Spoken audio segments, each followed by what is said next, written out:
महाशिव पुराण कथा चौथा अध्याय। चंचुला की शिव कथा सुनने में रुचि और शिवलोक गमन। ब्राह्मण बोले, नारी तुम सौभाग्यशाली हो जो भगवान शंकर की कृपा से तुमने वैराग्यपूर्ण शिव पुराण की कथा सुनकर समय से अपनी गलती का एहसास कर लिया है। तुम डरो मत और भगवान शिव की शरण में जाओ। उनकी परम कृपा से तुम्हारे सभी पाप नष्ट हो जाएंगे। मैं तुम्हें भगवान शिव की कथा सहित वह मार्ग बताऊंगा जिसके द्वारा तुम्हें सुख देने वाली उत्तम गति प्राप्त होगी। शिव कथा सुनने से तुम्हारी बुद्धि शुद्ध हो गई है और तुम्हें पश्चाताप हुआ है तथा मन में वैराग्य उत्पन्न हुआ है। पश्चाताप ही पाप करने वाले पापियों के लिए सबसे बड़ा प्रायश्चित है। पश्चाताप ही पापों का शोधक है। इससे ही पापों की शुद्धि होती है। सत्पुरुषों के अनुसार पापों की शुद्धि के लिए प्रायश्चित पश्चाताप से ही संपन्न होता है। जो मनुष्य अपने कुकर्म के लिए पश्चाताप नहीं करता वह उत्तम गति प्राप्त नहीं करता, परंतु जिसने अपने कुकृत्य पर हार्दिक पश्चाताप होता है वह अवश्य उत्तम गति का भागीदार होता है। इसमें कोई शक नहीं है। शिव पुराण की कथा सुनने से चित्त की शुद्धि एवं मन निर्मल हो जाता है। शुद्ध चित्त में ही भगवान शिव एवं पार्वती का वास होता है। वह शुद्धात्मा पुरुष सदा शिव के पद को प्राप्त होता है।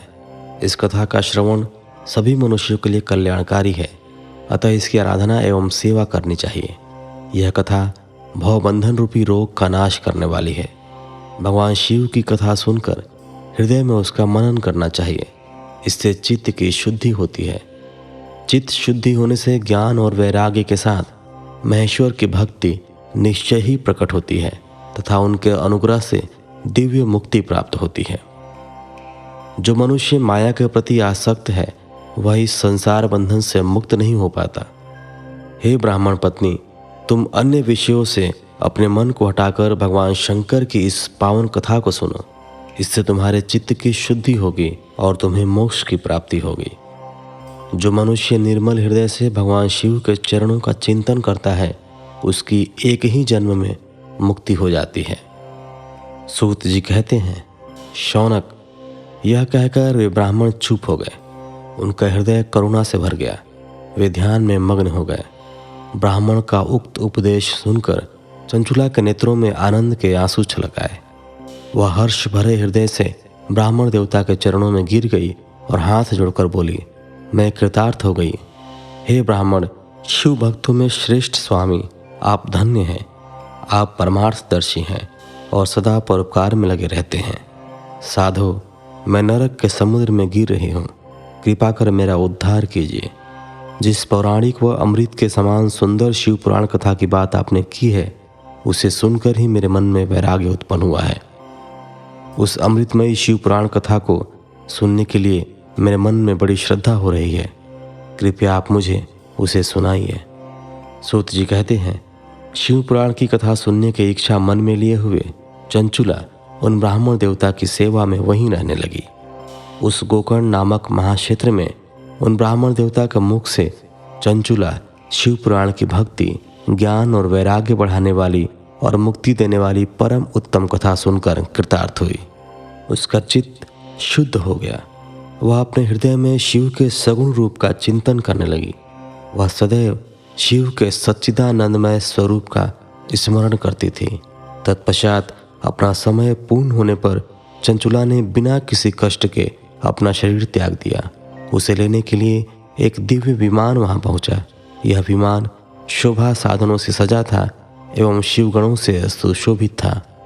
चंचुला विमान से शिवपुरी पहुंची। उसके सारे पाप धुल गए। वह दिव्यांगना हो गई। वह गौरांगी देवी मस्तक पर अर्धचंद्र का मुकुट व अन्य दिव्य आभूषण पहने शिवपुरी पहुंची। वहां उसने सनातन देवता त्रिनेत्रधारी महादेव शिव को देखा। सभी देवता उनकी सेवा में भक्ति भाव से उपस्थित थे। उनकी अंग कांति करोड़ों सूर्यों के समान प्रकाशित हो रही थी। 5 मुख और हर मुख में 3-3 नेत्र थे।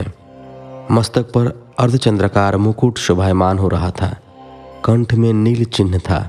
उनके साथ में देवी गौरी विराजमान थी जो विद्युत पुंज के समान प्रकाशित हो रही थी। महादेव जी की कांति कपूर के समान गौर थी। उनके शरीर पर श्वेत वस्त्र थे तथा शरीर श्वेत भस्म से युक्त था। इस प्रकार भगवान शिव के परम उज्ज्वल रूप के दर्शन कर चंचुला बहुत प्रसन्न हुई। उसने भगवान को बारंबार प्रणाम किया और हाथ जोड़कर प्रेम, आनंद और संतोष से युक्त हो विनीत भाव से खड़ी हो गई। उसके नेत्रों से आनंद अश्रुओं की धारा बहने लगी। भगवान शंकर एवं भगवती गौरी उमा ने करुणा के साथ सौम्य दृष्टि से देखकर चंचुला को अपने पास बुलाया। गौरी उमा ने उसे प्रेम पूर्वक अपनी सखी बना लिया। चंचुला सुखपूर्वक भगवान शिव के धाम में उमा देवी की सखी के रूप में निवास करने लगी। 5वां अध्याय, बिंदु का पिशाच योनि से उद्धार। सूत जी बोले, शौनक, एक दिन चंचुला आनंद में मग्न उमा देवी के पास गई और दोनों हाथ जोड़कर उनकी स्तुति करने लगी। चंचुला बोली, हे गिरिराज नंदिनी स्कंद माता उमा, आप सभी मनुष्यों एवं देवताओं द्वारा पूज्य तथा समस्त सुखों को देने वाली हैं। आप शंभु प्रिया हैं। आप ही सगुणा और निर्गुणा हैं। हे सच्चिदानंद स्वरूपिणी, आप ही प्रकृति की पोषक हैं। हे माता, आप ही संसार के सृष्टि, पालन और संहार करने वाली हैं। आप ही ब्रह्मा, विष्णु और महेश को उत्तम प्रतिष्ठा देने वाली परम शक्ति हैं। सूत जी कहते हैं, शौनक, सदगति प्राप्त चंचुला इस प्रकार देवी की स्तुति कर शांत हो गई। उसकी आंखों में प्रेम के आंसू उमड़ गए। तब शंकर प्रिया भक्त वत्सला उमा देवी ने बड़े प्रेम से चंचुला को चुप कराते हुए कहा, सखी चंचुला, मैं तुम्हारी स्तुति से प्रसन्न हूँ। बोलो, क्या वर मांगती हो? चंचुला बोली, हे गिरिराज कुमारी, मेरे पति बिंदुक इस समय कहाँ हैं? उनकी कैसी गति हुई है, मुझे बताइए और ऐसा उपाय कीजिए ताकि हम फिर से मिल सकें। हे महादेवी, मेरे पति एक क्षुद्र जाति वेश्या के प्रति आसक्त थे और पाप में ही डूबे रहते थे। गिरिजा बोली, बेटी, तुम्हारा पति बिंदुक बड़ा पापी था। उसका अंत बड़ा भयानक हुआ। वेश्या का उपभोग करने के कारण वह मूर्ख नरक में अनेक वर्षों तक अनेक प्रकार के दुख भोग कर अब शेष पाप को भोगने के लिए विंध्य पर्वत पर पिशाच की योनि में रह रहा है। वह दुष्ट वहीं वायु पीकर रहता है और सब प्रकार के कष्ट सहता है। सूत जी कहते हैं, शौनक, गौरी देवी की यह बात सुनकर चंचुला अत्यंत दुखी हो गई। फिर मन को किसी तरह स्थिर करती हुई दुखी हृदय से माँ गौरी से उसने एक बार फिर पूछा, हे महादेवी, मुझ पर कृपा कीजिए और मेरे पापी पति का अब उद्धार कर दीजिए। कृपा करके मुझे वह उपाय बताइए जिससे मेरे पति को उत्तम गति प्राप्त हो सके। गौरी देवी ने कहा, यदि तुम्हारा पति बिंदुक शिवपुराण की पुण्यमयी उत्तम कथा सुने तो वह इस दुर्गति को पार करके उत्तम गति का भागी हो सकता है। अमृत के समान मधुर गौरी देवी का यह वचन सुनकर चंचुला ने दोनों हाथ जोड़कर मस्तक झुकाकर उन्हें बारंबार प्रणाम किया तथा प्रार्थना की कि मेरे पति को शिव पुराण सुनाने की व्यवस्था कीजिए। ब्राह्मण पत्नी चंचुला के बार बार प्रार्थना करने पर शिव प्रिया गौरी देवी ने भगवान शिव की महिमा का गान करने वाले गंधर्वराज तुम्बुरो को बुलाकर कहा, तुम्बुरो, तुम्हारी भगवान शिव में प्रीति है। तुम मेरे मन की सभी बातें जानकर मेरे कार्यों को सिद्ध करते हो। तुम मेरी इस सखी के साथ विंध्य पर जाओ। वहाँ एक महाघोर और भयंकर पिशाच रहता है। पूर्व जन्म में वह पिशाच बिंदुक नामक ब्राह्मण मेरी सखी चंचुला का पति था। वह वेश्यागामी हो गया। उसने स्नान, संध्या आदि नित्य कर्म छोड़ दिए। क्रोध के कारण उसकी बुद्धि भ्रष्ट हो गई। दुर्जनों से उसकी मित्रता और सज्जनों से द्वेष बढ़ गया था।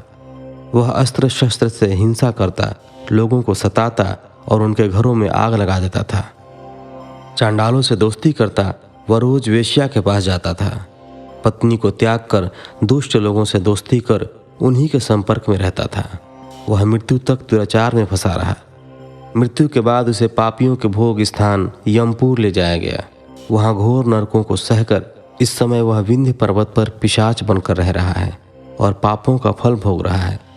तुम उसके सामने परम पुण्यमयी पापों का नाश करने वाली शिव पुराण की दिव्य कथा का प्रवचन करो।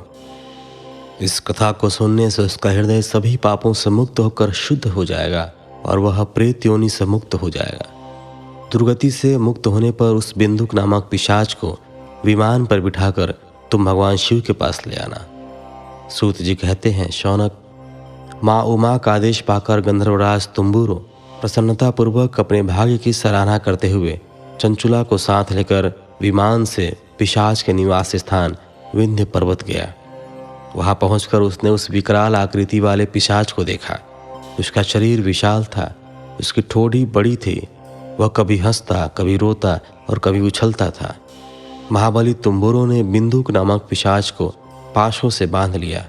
उसके पश्चात तुम्बुरो ने शिव पुराण की कथा वाचने के लिए स्थान तलाश कर मंडप की रचना की। शीघ्र ही इस बात का पता लोगों को चल गया कि एक पिशाच के उद्धार हेतु देवी पार्वती की आज्ञा से तुम्बुरो शिव पुराण की अमृत कथा सुनाने विंध्य पर्वत पर आए हैं। उस कथा को सुनने के लोभ से बहुत से देवर्षि वहां पहुंच गए। सभी को आदरपूर्वक स्थान दिया गया। पिशाच बिंदु को पाशों में बांधकर आसन पर बिठाया गया और तब तुम्बुरो ने परम उत्तम शिव पुराण की अमृत कथा का गान शुरू किया। उसने पहली विद्येश्वर संहिता से लेकर 7वीं वायु संहिता तक शिवपुराण की कथा का स्पष्ट वर्णन किया। 7 संहिताओं सहित शिवपुराण को सुनकर सभी श्रोता कृतार्थ हो गए। परम पुण्यमय शिवपुराण को सुनकर पिशाच सभी पापों से मुक्त हो गया और उसने पिशाच शरीर का त्याग कर दिया। शीघ्र ही उसका रूप दिव्य हो गया। उसका शरीर गौर वर्ण का हो गया। शरीर पर श्वेत वस्त्र एवं पुरुषों के आभूषण आ गए। इस प्रकार दिव्य देहधारी होकर बिंदुक अपनी पत्नी चंचुला के साथ स्वयं भी भगवान शिव का गुणगान करने लगा। उसे इस दिव्य रूप में देखकर सभी को बहुत आश्चर्य हुआ। उसका मन परम आनंद से परिपूर्ण हो गया। सभी भगवान महेश्वर के अद्भुत चरित्र को सुनकर कृतार्थ हो उनका यशोगान करते हुए अपने अपने धाम को चले गए। बिंदुक अपनी पत्नी चंचुला के साथ विमान में बैठकर शिवपुरी की ओर चल दिया। महेश्वर के गुणों का गान करते हुए बिंदुक अपनी पत्नी चंचुला एवं तंबूरा के साथ शीघ्र ही शिवधाम पहुंच गया। भगवान शिव एवं देवी पार्वती ने उसे अपना पार्षद बना लिया। दोनों पति पत्नी सुखपूर्वक भगवान महेश्वर एवं देवी गौरी के श्री चरणों में अविचल निवास पाकर धन्य हो गए। अगले एपिसोड में आपको 6ठा अध्याय, जिसमें शिव पुराण के श्रवण की विधि बताई गई है तथा उसके आगे अध्यायों का वाचन किया जाएगा। तो फिलहाल के लिए इतना ही। मिलते हैं आपसे अगले एपिसोड में। तब तक के लिए धन्यवाद। हर हर महादेव।